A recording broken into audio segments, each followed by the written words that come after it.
Sebenarnya itu wujudnya dari macan. Itu temponya tetap. Tenang. Oh itu. Ya, nyantai. Siap. Udah. Oke, apa itu? Astaga. Oleh Abah Nanta. Dia diambil, dipungut, jadi anaknya. Di Abah Nanta.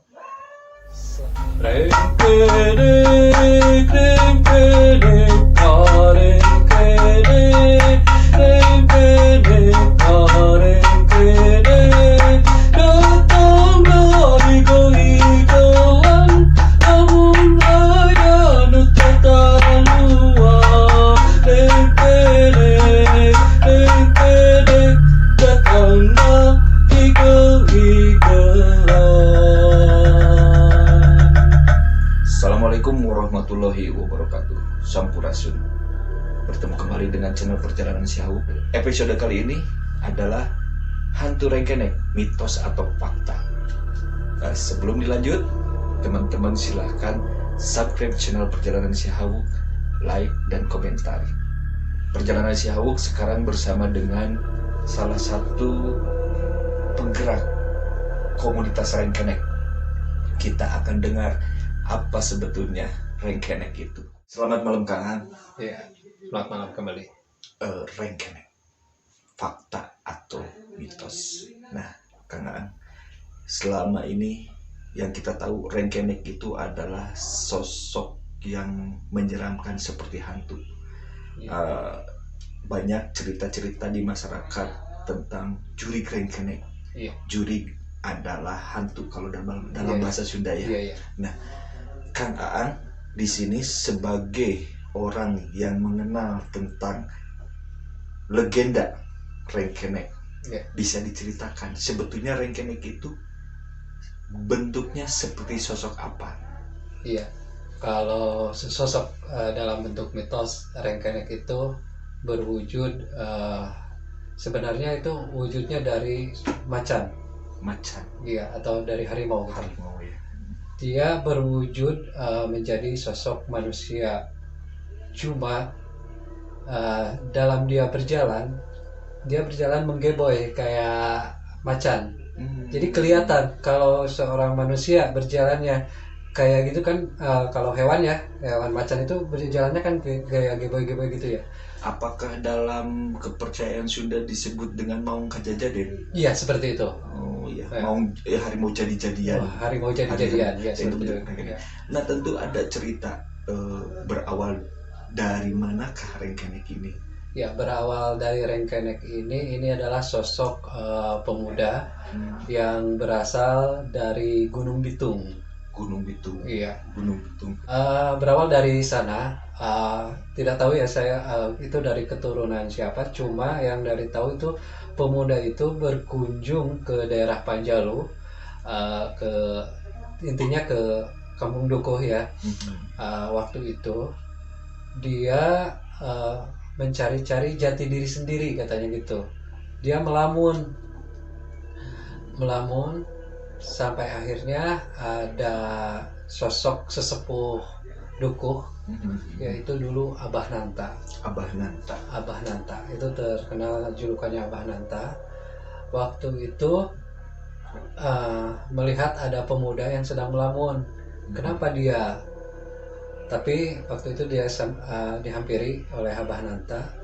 Dia diambil, dipungut, jadi anaknya di Abah Nanta. Selama berhari-hari dia membantu Abah Nanta untuk bertani, untuk mencukupilah untuk sehari-hari dia membantu Abah Nanta. Pada suatu malam dia ingin keluar. Waktu itu seorang pemuda itu keluar waktu malam. Terdengar suara alunan suara air, gemercik air, bung, tapi kayak alunan musik gitu. Jadi gemercik airnya itu temponya tetap. Iya. Dan tenang. Oh itu. Ya, nyantai. Siap. Udah. Oke, apa itu? Oke. Siap, lanjut. Dilanjut. Waktu itu si pemuda itu mendengar alunan-alunan musik, tapi musiknya dari air, kayak cik bung gitu ya, Cik bung bung. gitu ya, ciki bung gitu, kayak gitu. Tapi dia pas mau keluar, Abah Nanta itu melarang, jangan dilihat. Siapakah sosok pemuda itu? Sosok pemuda itu yang diambil itu yang jadi rengkenek itu.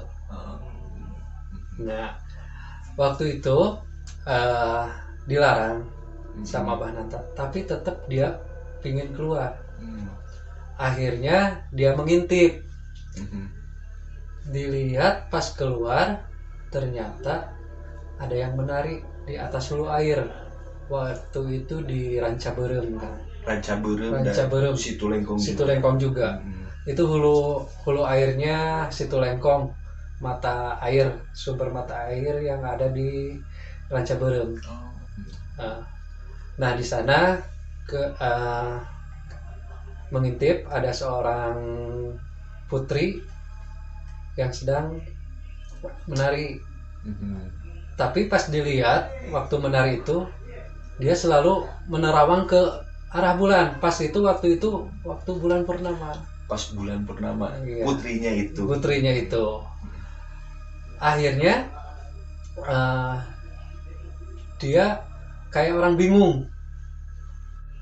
Akhirnya Abah Nanta keluar karena merasa ada yang tidak beres. Dan akhirnya ketemu si sosok pemuda itu, diambil ke rumahnya, terus diobati. Oh, Abah Nanta mengobati pemuda yang kebingungan itu ya? Iya.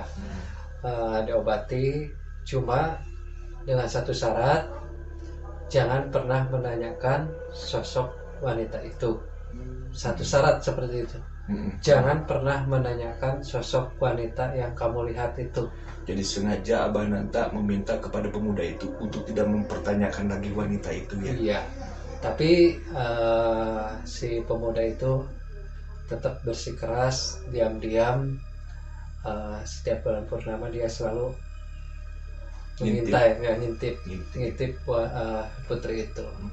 Dan pada akhirnya Abah Nanta untuk mengusir dia.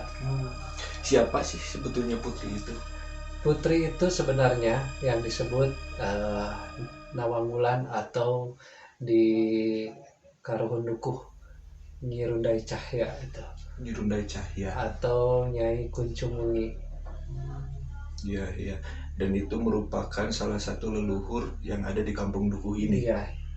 Cuma selalu karena kan Abah Nanta itu rumahnya berdampingan di hulu air itu.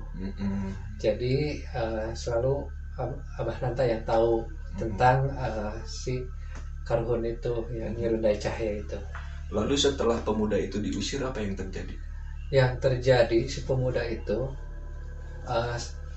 selalu mengingat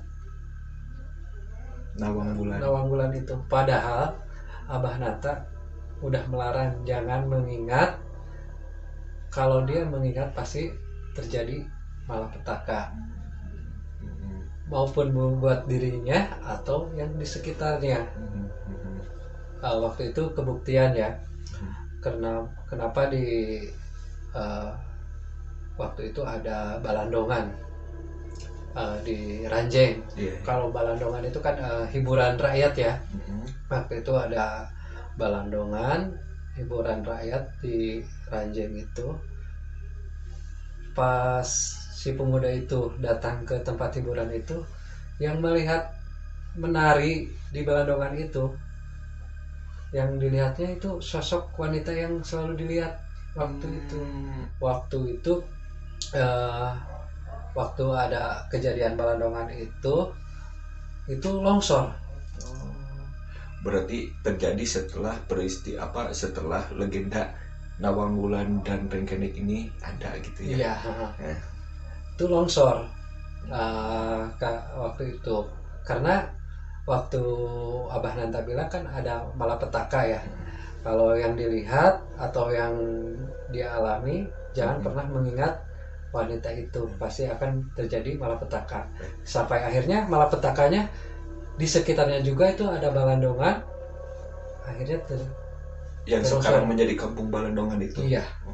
Makanya kalau ada mitosnya juga di sana, kalau jalan-jalan malam-malam sekarang kalau mendengarkan alunan suara goong, suara apa, nayaga-nayaga kayak gitu, itu adalah dari Ibunda Tang Panjalu. Itu dilarang untuk merahu alunan. Dia selalu akan hadir di sana, merasa pinginnya ngigel gitu, joget. Nah, Wangulan ini tetap menjaga lingkungan Duku. Abah Nanta ada kuburannya, banyak pantangan-pantangannya. Kalian hadir di depan kita atau di samping kita. Dalam bentuk Kasih pentas itu adalah pementasan.